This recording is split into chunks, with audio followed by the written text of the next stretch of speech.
Bienvenidos a los cursos bíblicos del Ministerio Llamada de Medianoche. Una propuesta nueva para conocer y entender las Sagradas Escrituras y dar crecimiento a pastores, misioneros y a toda persona que quiere estudiar y crecer en su vida cristiana. Porque la Biblia dice en el Salmo 119:130: la exposición de tus palabras nos da luz y da entendimiento al sencillo. Un material de excelente calidad educativa y de producción. Totalmente gratis. Por más información, www.llamadaweb.org o búscanos en nuestras redes sociales, Facebook, Twitter, Instagram y YouTube. Comunicate vía WhatsApp al 099 000 540. Si estás fuera del Uruguay, prefijo más 598. Disfruta la clase de hoy. ¿Qué tal, amigos? Nuevamente nos reencontramos en las clases de hermenéutica con ustedes, Héctor Leites. Hoy, mirando el significado de las palabras individuales, recapitulamos rápidamente lo que hemos visto en estos programas. Hemos visto la definición de hermenéutica, esta ciencia que nos ayuda realmente a poder interpretar, ¿verdad? Escarbar, buscar desde la raíz.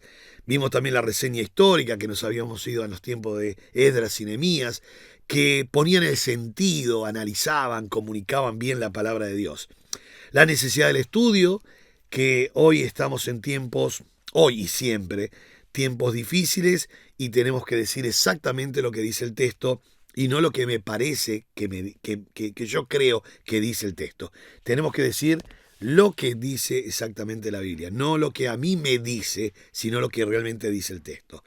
Después estuvimos viendo y observando el método correcto, los tres métodos incorrectos, erróneos de interpretación, que era el método racionalista, que se aborda todo por el método de la razón y tenemos que encontrarle sí o sí, tenemos que encontrarle a los milagros una explicación. Esto era sumamente peligroso.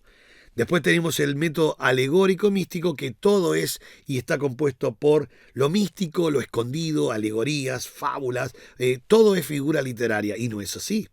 De hecho, en lo posible, tenemos que leer la Biblia nosotros abordando y mirando de que está hablando personajes, se están escribiendo personajes que no son místicos, son personas que escriben. Entonces, en lo posible tenemos que verle en lo literal. Y cuando la Biblia nos dice que es una figura literaria, analizar la figura literaria. Después vimos el método dogmático, que es el tercer método incorrecto de interpretación. El dogmático decía, esto es así, punto, y se terminó, no se discute. El versículo está diciendo, ganad amigos por medio de las riquezas injustas, así que vamos a tener que conseguir dinero injustamente para ganar amigos, o la mujer se salvará engendrando hijos, y lo dice, así que será salva si tiene hijos, si no tiene hijos no es salva. Entonces uno piensa, ¿cómo puede ser esto? Bueno, el método dogmático dice así, no se discute bajo ningún concepto. O el que no aborrece padre, madre, no puede ser mi discípulo. El que no aborrece padre, madre, hermanos, no puede ser mi discípulo. Y uno dice, pero eso no es así. No, no es así, pero como el versículo lo dice, no analizamos contexto, no analizamos pasajes paralelos, no analizamos las palabras, no analizamos absolutamente nada y decimos, no se discute, el versículo lo dice, hay que creerlo así. ¿Se imagina cuántas cosas locas haríamos si tomamos la Biblia en el método dogmático? Y dogmático sin movernos, porque la Biblia dice, no os venguéis vosotros mismos, dice Pablo. O sea, no os venguéis vosotros mismos. No dice nada que yo le pague a otro para vengarme. Usted dice, pero no puede ser. Claro que no, pero si lo tomo dogmático, es un problema. O se imagine que tome dogmático Efesios 5:18, no os embriaguéis con vino, en lo cual hay disolución. Antes bien, sed lleno del Espíritu Santo. Pero la primera parte dice, y lo dice categóricamente, no os embriaguéis con vino. O sea, no dice nada de la cerveza, del whisky, del ron, del gin, solo dice que no lo haga con vino. ¿Se da cuenta? La Biblia me dice, no lo hagas con ninguna bebida. Pero si yo soy dogmático, digo, el versículo dice vino, no dice sidra, no dice whisky. Entonces haríamos cada locura pero tremendas locuras. Ese es el método dogmático. Entonces dijimos, ¿cuál es el método correcto entonces? El método correcto es el gramático histórico. Se tiene que respetar la gramática, sea hebreo, sea griego o parte de arameo que tiene la Biblia, muy poquitos capítulos, pero tiene. Y se tiene que respetar la historia. Se tiene que estudiar, la historia es fidedigna, no hay error, tampoco hay error en la gramática. Las supuestas contradicciones que habría es la mala interpretación que tenemos hoy nosotros, o le damos nosotros. Pero la Biblia no tiene ningún error, cero error. Algunos dirán, bueno, pero si a cada una medida y a cada otra medida, bueno, son perspectivas de las diferentes mediciones que tienen, pero están hablando lo mismo. Es como hablábamos en la clase pasada. Yo puedo estar hablando de 75 grados y alguien puede estar hablando de 25 o 26 grados acá en Montevideo. Pero resulta que estamos hablando, yo estoy diciendo, no, son 75 grados las que tengo. Yo estoy mirando el termómetro y dice 75 grados. Y él dice, no puede ser, es 26. Podemos estar 10 años discutiendo. Resulta que él estaba en Montevideo y yo estaba en Estados Unidos. Y yo tenía un termómetro que la medición es grados Fahrenheit. Y acá en Montevideo son grados centígrados. Estábamos hablando de lo mismo, discutiendo lo mismo, pero con diferentes mediciones. Eso es lo que aparece en la Biblia. No hay error. Solamente hay que estudiar quién lo dice, cómo lo dice, en qué época lo dice, se está tomando qué calendario, qué medición. Bueno, por algo se tiene que estudiar la hermenéutica. Y en la clase pasada habíamos comenzado a ver las reglas de lo que es la buena interpretación. ¿Cuáles son las reglas de hermenéutica? Son las reglas que comienza, su primera regla, su primera ley es el significado de las palabras individuales. Después yo tengo que ver el contexto, después yo tengo que ver los pasajes paralelos, después yo tengo que ver la analogía, después yo tengo que ver la limitación del contexto, la propia limitación del libro, tengo que hablar de el estudio de la etnia, a quien se está escribiendo, el estilo literario del escritor. Yo todo esto, para hacer un buen estudio, yo debo de tener las reglas de la hermenéutica. Además, tengo que preguntarme en estas reglas, ¿esto es literal? Bien, si es literal lo analizamos por acá. Ahora, ¿esto es figurado? Sí, es figurado. Bien, ¿qué figura es? Porque hay 152 figuras literarias en la Biblia. 152. No vamos a analizar en este estudio las 152, pero sí vamos a analizar muchas, mirar muchas, y usted va a quedar bien motivado para seguir estudiando las demás, que yo se las voy a dar cuáles son. La primera ley que nosotros tenemos que ver, que así nos habíamos quedado en la clase pasada, era la ley del significado de las palabras individuales. Todo lenguaje humano se compone de palabras individuales por medio de las cuales se forman oraciones que expresan ideas, sentimientos del que habla y del que escribe. Ahora, ¿cómo se forman las oraciones? Con palabras. Palabras individuales que las vas uniendo, ¿verdad? Técnicamente, estos elementos significativos de todo idioma se llaman morfemas, ¿verdad? Que son palabras individuales, pero ahora la armás de tal manera que podamos entender la frase. Por eso están los sinónimos, parónimos, antónimos. Tenemos todo esto para poder nosotros entender bien o colocar bien la palabra. Ahora, decíamos en la clase pasada de que yo no puedo hacer transliteración de la palabra, sino del sentido. Habíamos mencionado este pequeño cartelito que arriba dice how much, que es cuánto. Pero por hacer transliteración de palabra, yo voy a un diccionario inglés-español y español-inglés y yo pondría ahora how, un adverbio y much, mucho. Entonces ya no estoy preguntando cuánto debo en un restaurante. Un norteamericano, si viene a Montevideo, él está pensando en cuánto debe. Pero por hacer transliteración de palabra, ahora está diciendo como mucho. Y creo que cambió el asunto, ¿no? Él quiere pagar. Él quiere llamar al mozo y decir cuánto debo. Sin embargo, le está diciendo, venga, como mucho. Y el mozo le dice, sí, come mucho y se nota. Esto lo vimos en la clase pasada, ¿verdad? Por ahí, si usted se perdió la clase pasada, trate de conseguir la grabación, la clase de la hermenéutica pasada. Hoy tenemos que ver lo que es el significado de las palabras individuales. Lo vimos con ejemplos muy cotidianos. Dijimos que si voy a una panadería y digo, Señor, deme una flauta, me van a dar un pan. Pero salgo con el pan abajo del brazo y le digo al que vende instrumentos musicales en la casa de música, le digo, Señor, me vende una flauta o me da una flauta, y él me va a preguntar si es dulce o traversa. ¿Por qué? Porque me está vendiendo un instrumento musical por el contexto. Él no va a estar pensando, mire, yo no tengo flauta, tengo bizcochos o tengo pan casero. No, él vende instrumento musical. Él no tiene el problema lo tengo yo, que estoy queriendo algo en otro contexto y estoy utilizando la palabra en otro contexto. Entonces, ¿qué es lo que tengo que hacer con las palabras, tanto en el español como en el griego? Ver el significado, buscar el significado. ¿Cómo lo buscamos? Porque vamos a imaginar que usted dice, pero Leites, yo no sé griego ni hebreo bíblico, que son lenguas muertas, griego koiné o el hebreo que ya es lengua muerta. ¿Cómo hago? Y tengo que estudiar este versículo y no puedo hacer 11 años de griego para estudiar esta palabra. Bueno, lo que hay que hacer es en el español, en el griego, donde usted quiera, pero en el español usted tiene que ver que esa palabra puede tener un movimiento. Puede tener un movimiento. Por metonimia o por lo que sea, puede tener un movimiento. Yo digo, 1 Corintios 5, dice Pablo que tengo que despojarme de la levadura.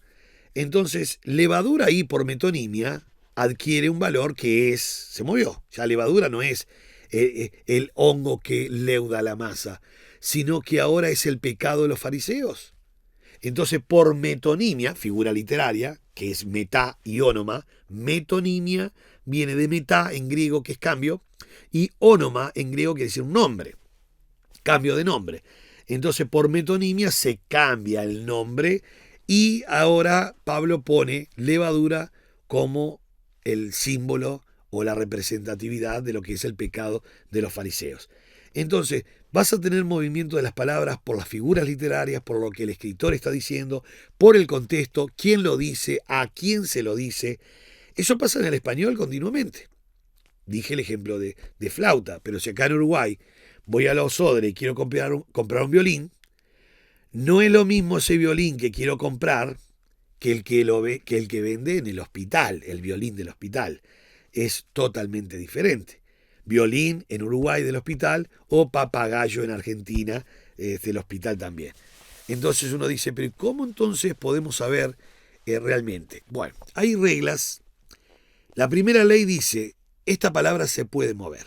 Y cuidado lo que estoy diciendo. Se puede mover en el español, pero también se puede mover en el griego.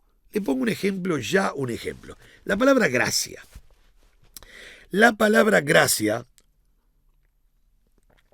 en su eje fundamental de la etimología del Haris, es el favor de Dios al hombre que no lo merece.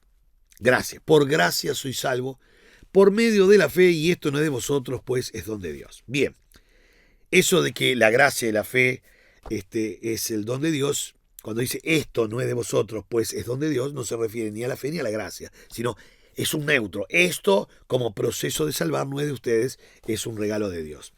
Pero comienza el versículo diciendo, por gracia sois salvos.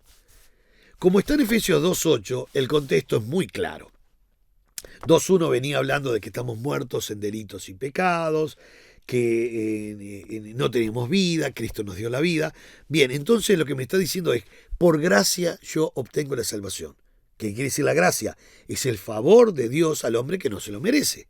No somos salvos ni por obras, ni por buenos, ni por capacidad, ni por formación, ni por nada. Solamente por el gran regalo de Dios para nuestras vidas, cuando no lo merecíamos. Estábamos muertos en delitos y pecados. Pero Dios entrega a su Hijo por amor a la humanidad, entonces ahora nos puede declarar justos. La única manera de poder declararnos justos es a través de la sangre de Cristo, porque alguien murió por mí. Entonces no soy declarado justo porque yo soy justo, sino porque alguien pagó hasta el último centavo de lo que la ley exigía. Ahora, gracia allí es muy clara la palabra gracia, en Efesios 2.8. Vaya anotando estos versículos, porque son varios ahora los que voy a dar. En Efesios 2.8 dice, bueno, por gracia sois salvos por medio de la fe, y esto no es de vosotros, pues es don de Dios. Pero la misma palabra gracia va a adquirir otros significados en el español. Y vuelvo a repetir, en el griego no cambia la palabra, sigue siendo charis. Le pongo un ejemplo, anote esto, 2 de Corintios capítulo 8. En 2 de Corintios, yo lo voy a buscar acá, capítulo 8, la palabra gracia, y en el griego sigue siendo la misma. Recuerde esto, estamos en la ley de las palabras individuales. Por lo tanto, esta ley tiene que grabarlo bien. La palabra que aparece en el griego siempre es la misma. Es como lo que yo dije recién, flauta en la panadería o flauta en la casa de música. La palabra es la misma. Lo que cambia es el contexto, lo que cambia es la situación, lo que cambia es quién me lo vende, cambia todo, pero la palabra es la misma. Ahora, si la palabra es la misma, quiere significar lo mismo. No, en una casa de música, la palabra flauta es instrumento musical. En una panadería, la palabra flauta es un pan alargado. Eso es una flauta. Entonces, ¿cómo hago para saber que en el texto de Efesios 2.8 es misericordia? Por el contexto. Porque por gracia sois salvos. Ustedes no merecían nada, estaban muertos. Pero por pura gracia puede entrar la palabra misericordia, puede entrar un montón de cosas, amor de Dios. Pero esa palabra gracia es el favor de Dios que Dios entregó al ser humano cuando no se lo merecía. Merecía la muerte.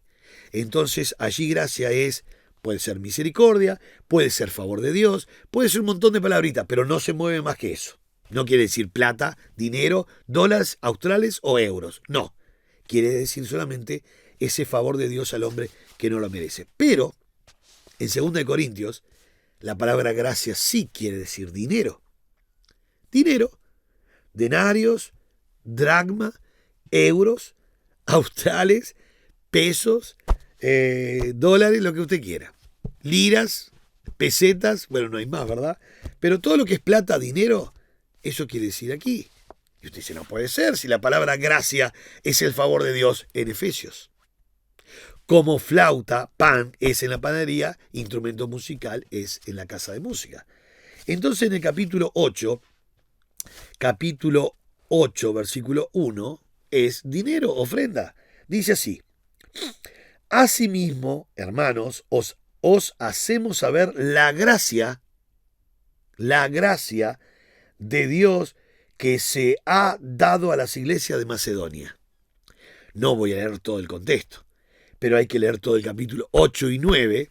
Usted lo va a hacer. Yo estoy en una clase ahora, usted lo va a hacer. Y usted va a decir, pero Leites, lo que ellos juntaron fue dinero para los hermanos pobres allí en Macedonia. Sí. Pero acá dice que os hacemos saber la gracia de Dios. ¿Mandaron una cajita con la palabra gracia adentro? No, mandaron una cajita con dinero adentro. Acá la palabra gracia se mueve y es dinero. Es interesante lo que estoy diciendo. Dinero. Más adelante va a ser el concepto motivación de dar. Ya hablamos de motivación de dar. Ya no solamente dinero, sino sus propias vidas. Y uno dice, ¿pero se mueve tanto? Sí, la palabra gracia, 8, 9, 10, yo le encontré como 12 significados. Debe tener más tal vez, porque vos tenés que buscar la palabra charis, porque en el griego sigue siendo la misma. Si vos me decís, en el griego cambió, ahora es la palabra mamón, que es plata, pero no es mamón, es charis. Entonces, es lo mismo que pasa en Montevideo y en cualquier parte del mundo con las palabras. Lo mismo. Las palabras se van a mover según el contexto. Ahora el contexto es aquí que hay 2 capítulos, dentro de los 13 capítulos de 2 de Corintios, 13 capítulos, hay 2 que hablan del concepto dar, o sea, enseña a dar. Pablo no está pidiendo, Pablo está enseñando a que le den a aquellos hermanos que estaban necesitados. Entonces en 8.1, vaya colocando, ya colocó la palabra gracia, ¿verdad? Colocó gracia. En Efesios 2.8, favor de Dios. En 2 Corintios 8.1, plata, dinero. En 2 Corintios 8, 6 y 7, motivación de dar. Colóquelo, motivación de dar, porque dice capítulo 8, versículos 6 y 7, dice así: de manera que exhortamos a Tito para que tal como comenzó antes, asimismo acabe también entre vosotros esta obra de gracia. Y uno dice, ¿qué obra de gracia? ¿Alguna predicación enseñando sobre la charis de Dios? No, la obra de gracia que habían comenzado y habían pensado muy bien era juntar el dinero para los hermanos pobres. Y ahora dice, espero que todo esto que está tan bien terminen con una buena motivación de hacer lo que tienen que hacer. Mira el verso 7. Por tanto, como en todo abundáis, en fe, en palabra, en ciencia, en toda solicitud, en vuestro amor para con nosotros, escuche, abundad también en esta gracia. En el griego dice charis. ¿Favor de Dios? No. Abundad también en esta gracia. Lleven a cabo el plan que tenían. ¿De qué? De juntar el dinero y mandárselo. Ya estamos hablando ahora no de plata, estamos hablando de motivación. Es el concepto dar. Por favor, exhortamos a Tito para que tal como comenzó antes, asimismo también acabe esta obra de gracia. Tito, ¿usted tuvo buena idea? Sí. Bueno, siga con esta buena motivación. Eso es gracia. Usted dice, no puede ser. Sí, lo está leyendo inclusive. Claro, usted dice, en el griego no debe decir gracia, debe decir motivación, sigan dando. No, dice charis. Por eso quiero que usted ponga atención. Todas las palabras que estoy mencionando, en el griego no cambia, es charis. Y en el español te lo pusieron inclusive charis también, es gracia. Pusieron. Hicieron transliteración de palabras, pusieron la misma palabra en el griego. Por eso algunas versiones modernas ya no ponen el charis, ponen sigan con la motivación de dar. En el 8.1, asimismo, hermanos, os hacemos saber la gracia de Dios que ha sido dada a la iglesia, la ofrenda que ha sido entregada a los hermanos de Macedonia. Ya cambiaron la palabra charis, gracia, porque no hicieron transliteración de palabras, sino de sentido. ¿Qué es gracia acá? La ofrenda. Muy bien, vamos a poner ofrenda, cosa que quien lea, que no sabe mucho de figuras literarias ni de hermenéutica, sepa que lo que juntaron los muchachos acá fue una linda ofrenda para los hermanos pobres. Eso es lo que hacen muchas versiones. Te cambian el sinónimo para que puedas entender lo que está diciendo. Ahora, nótese bien. Estamos en Efesios 2.8, la palabra gracia, favor de Dios al hombre que no lo merece. Por gracia soy salvo. 8.1, la palabra gracia, dinero. 8, 6 y 7 es el concepto dar, motivación. Sigan con esta buena idea y motivación de dar. Fíjense lo que estamos diciendo, ¿no? Cuando llegamos a lo que es 2 Corintios 12, yo voy a saltar algunos versículos. En 2 Corintios 12, ustedes van a ver que no es plata ahora. 2 Corintios 12, versículo 9, dice, Pablo había estado orando por el aguijón para que se lo quitara, y 3 veces había pedido que le quitara el aguijón.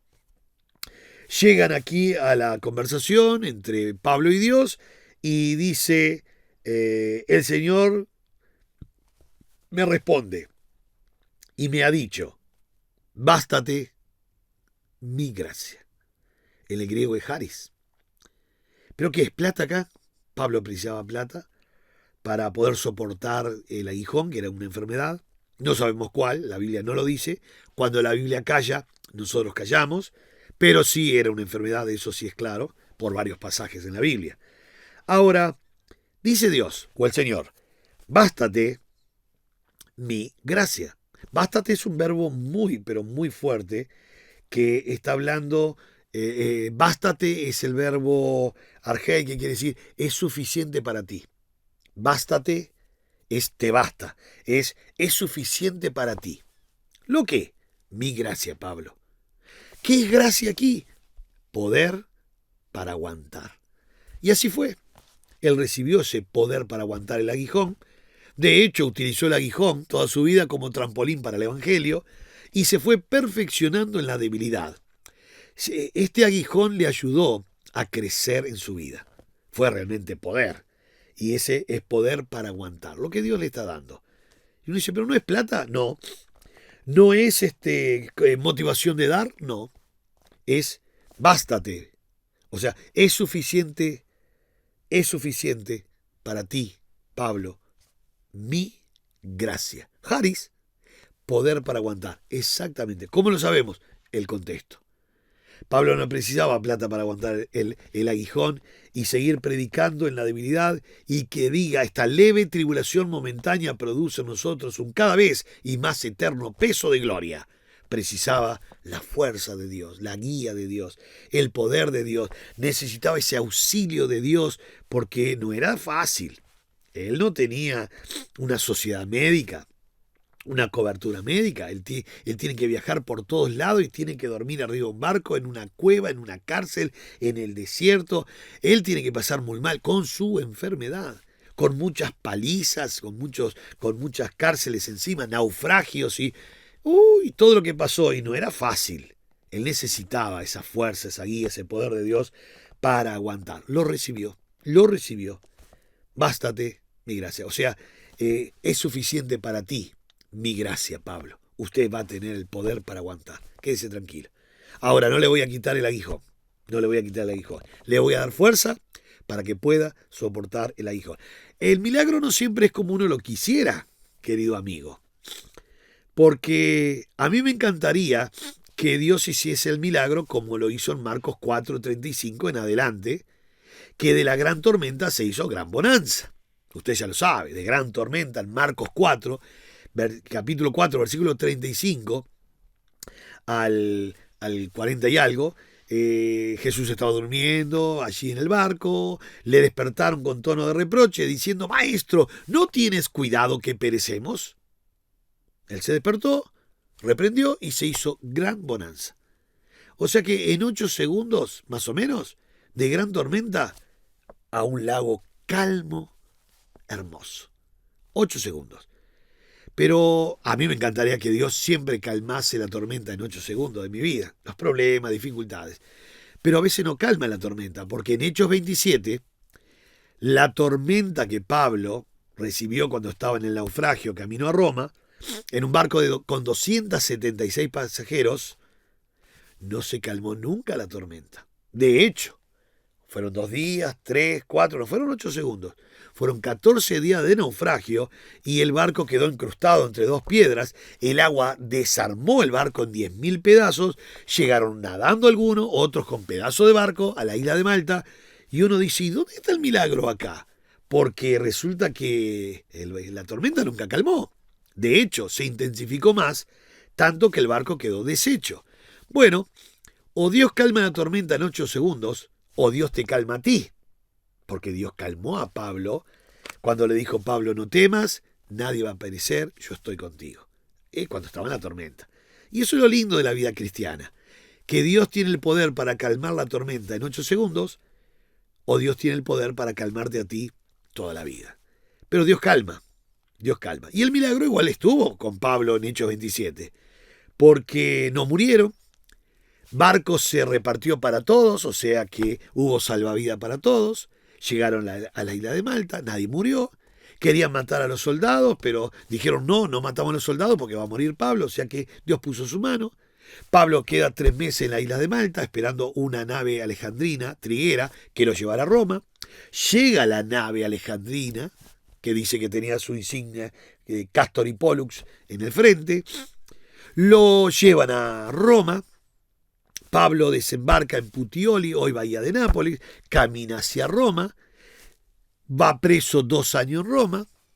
Y yo pregunto: ¿cómo pudo Pablo alquilar estos 2 años de una cárcel alquilada? Por el dinero que le dio Publio en la isla de Malta. Porque en la isla de Malta Publio sanó al papá del dueño de la isla de Publio, y Publio, cuando se fue muy agradecido, le dio muchos presentes. Le habrá dado muchos souvenirs de la isla, pero le dio dinero, y con ese dinero, porque Pablo iba preso, no llevaba dinero, evidentemente, con ese dinero pudo pagar una cárcel alquilada 2 años. Y de esa cárcel escribió Efesios, Filipenses, Colosenses y Filemón. De esa cárcel. Entonces uno dice: ahora entiendo Los milagros son diferentes, pero son milagros igual. Claro, a mí me gusta que sean 8 segundos y no pasar por toda la tormenta y por todas las cárceles. Pero Dios tiene su manera de calmarnos. O calma la tormenta o nos calma a nosotros. En este caso, la palabra gracia, bástate, mi gracia. Gracia es poder para aguantar. Es la calma que le trajo a Pablo en toda su vida, con un aguijón que era muy molesto. Muy molesto. La palabra aguijón es la palabra skolov en griego, que es una molestia en tu cuerpo. Es como una espina en tu cuerpo. Y que siempre te tocase, ahí está, ¿verdad? Y uno dice, ¿cómo haces para aguantar esto? Bueno, Dios no va a poner un gramo más de peso del que yo pueda soportar. Dice 1 Corintios 10:13, que juntamente con la lucha, la prueba, la adversidad, dará la salida para que podamos soportar. O sea que Dios tiene el aguijón equilibrado, los gramos equilibrados para que yo pueda aguantar. Nunca va a poner algo más de lo que yo no pudiese soportar. Es Dios y sabe cómo lo hace. 1 Corintios 10:13, recuérdelo. Bien, fíjese cómo estamos con las palabras. Ahora estamos con gracia. ¿Tenemos otras palabras para gracia también? Sí, tenemos en Colosenses. Colosenses, para ir ya cerrando un poquito. En Colosenses, nosotros tenemos la palabra gracia. Colosenses capítulo 3, versículo 16, dice, la palabra de Cristo more en abundancia en vosotros, enseñándoos y exhortándoos unos a otros en toda sabiduría, cantando, escuche, con gracia. ¿Será plata del capítulo 8 de Corintios? ¿Será con poder de Dios para aguantar? Cantando con gracia en vuestros corazones al Señor con salmos e himnos y cánticos espirituales. ¿Qué será gracia? Gracia, por el contexto, es gratitud. Cantemos con gratitud en nuestros corazones. Gratitud es uno de los motores, pero motores fuertes que nos impulsa a ser buenos cristianos. ¿Cómo somos buenos cristianos? ¿Cómo tratamos de servir a Dios? ¿Muchas horas extra para amortizar lo que Dios hizo por mí? No, porque no podría ni pagarles ni los intereses de la deuda. Además, la salvación es gratis, no tengo que pagar nada, es gratis, solo tengo que agradecer. Pero ¿cómo sirvo a Dios entonces? Por gratitud. Uno de los motores que nos empuja, buenos motores, que nos empuja a servir a Dios es la gratitud. Por supuesto, hablamos del amor incondicional y la gratitud. Así dice Hebreos, que mediante ella, la gratitud, sirvamos a Dios. Entonces aquí, en 3:16, cantar con gracia no es cantar bonito, es cantar con un corazón sumamente agradecido. Aquí la palabra gracia, que siempre es charis, no cambió en el griego, siempre es charis, siempre es flauta, por así decir en la ilustración, siempre es charis, pero aquí charis ahora es gratitud. Pero vamos al capítulo 4 de Colosenses y ya cambió, porque dice 4:6, sea vuestra palabra siempre con gracia. ¿Con gracia? ¿Con dinero? ¿Con qué? ¿Con poder? ¿Con gratitud? No. Sea vuestra palabra siempre con gracia, sazonada con sal, para que sepáis cómo debe responder a cada uno. Aquí la palabra gracia es ese sabor que da sabor, esa palabra justa que da sabor al discurso. ¿Y cómo podemos nosotros tener siempre, como dice aquí, una palabra siempre con gracia? Bueno, ahí está la clave de que cuando voy a dar el evangelio, cuando voy a dar un consejo, yo debo de orar para que las palabras que yo diga no sean palabras de mí solamente, sino que haya alguna palabra allí que sea sazonada con sal. La palabra sazonada no es condimentado. Porque yo a veces pregunto, ¿qué es una carne sazonada? Bueno, una carne condimentada. No, hermanos. Yo puedo tener una carne con 3 kilos de sal, 8 kilos de pimienta. Nadie me puede decir que le falta condimento. Pero no está sazonado. Sazonado es el condimento justo. A mí que me gusta la cocina y me gusta cocinar y estudiar recetas y esto, si yo doy de comer algo que hice Y alguien me dice, qué rico, Leite, qué lindo sabor a ajo, cebolla, o nuez moscada, o lo que sea. Entonces voy a agradecer, pero por dentro dije, me pasé de un condimento. Porque él pudo palpar ese condimento, quiere decir que me pasé. Para la próxima tengo que ponerle menos, son condimentos muy invasivos, así que tengo que poner menos condimentos. Porque tiene que ser tan justo los condimentos que pueda decir, qué rico que está, pero qué es lo que tiene, qué sabor tiene, qué le pusiste, por qué. Y viste, ahí quedó todos los condimentos. Ahora, si le pones mucho ajo, uno dice, che, tiene ajo esto, está fuerte la cosa. Tiene pimienta esto, Entonces quiere decir que no está sazonado. Está condimentado, pero no sazonado. Lo que me pide aquí ahora es que la palabra sea sazonada, con gracia. O sea, que sea la palabra justa, que da sabor al discurso. Para eso hay que orar y que siempre el Señor nos ilumine para no tener palabras truanerías de por tenerlo más, sino que sean palabras con gracia. Palabras que golpeen, palabras que ministren, ¿verdad? Como dice la Biblia, ¿verdad? Palabras que son como adornos en la manzana de oro. Bien, ¿se da cuenta de lo que estamos diciendo? Es impresionante la palabra gracia. Podríamos seguir hablando de la palabra gracia.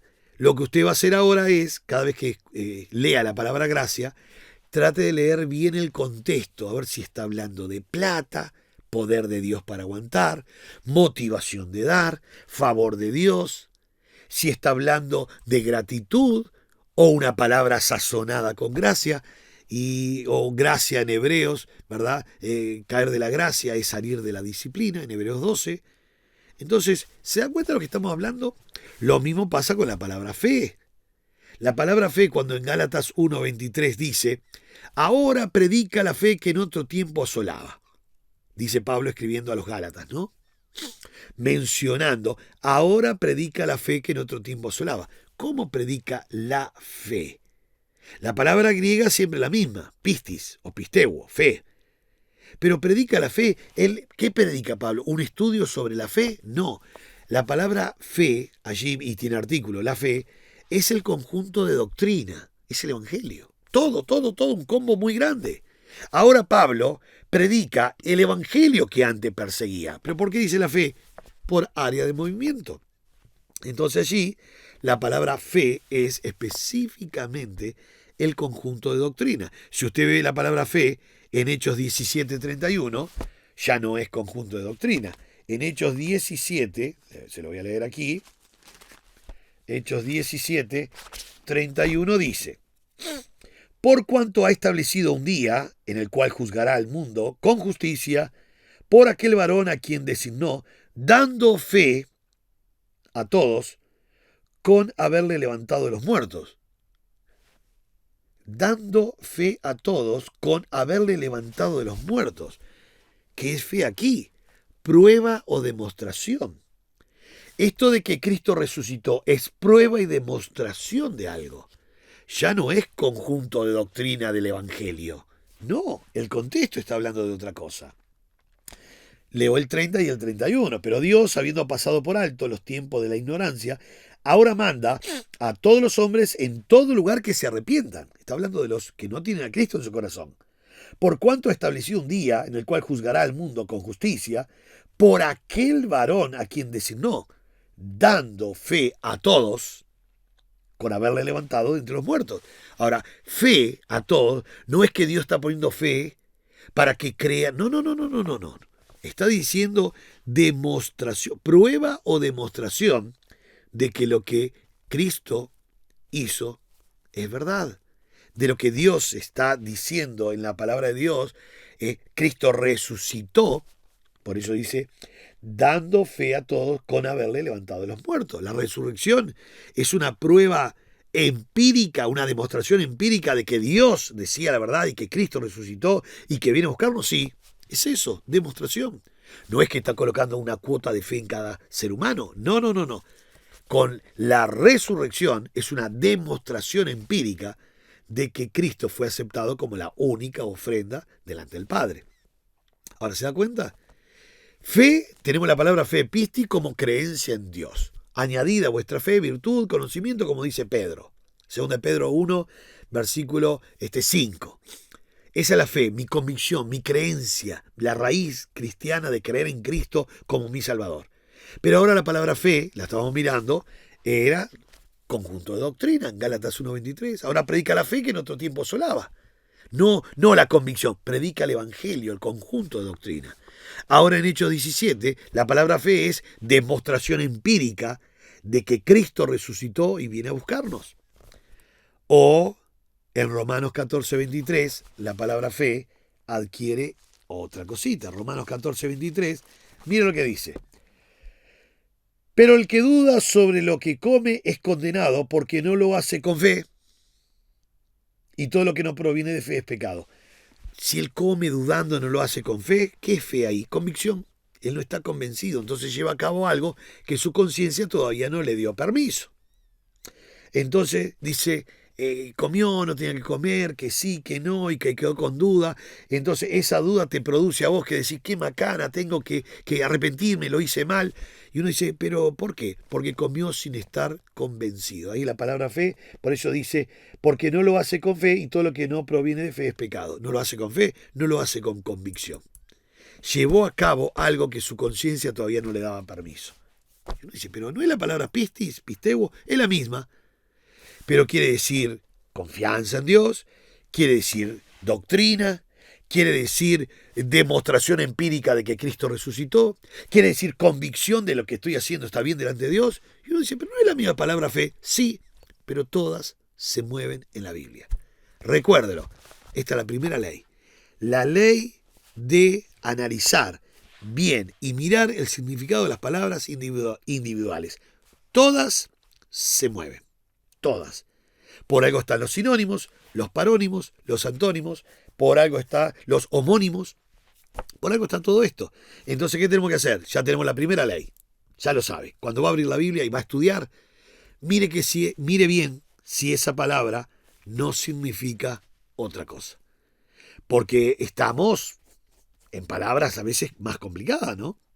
Yo digo aborrece. Y ustedes me dicen, Leite, pero en Lucas 14, verso 26 dice, el que no aborrece padre, madre, o sea que me pide que esté aborreciendo.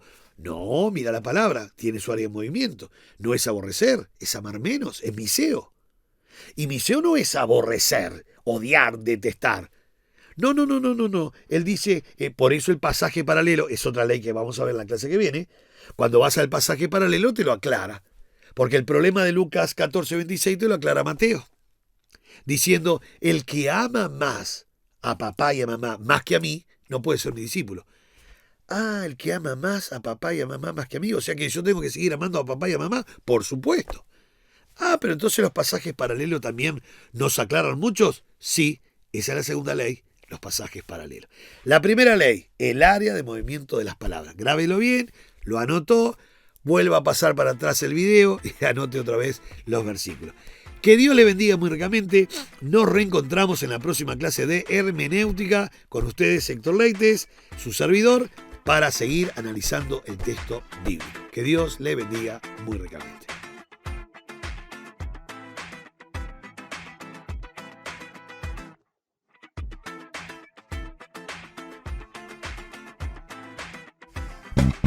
Esperamos que esta clase haya sido de edificación.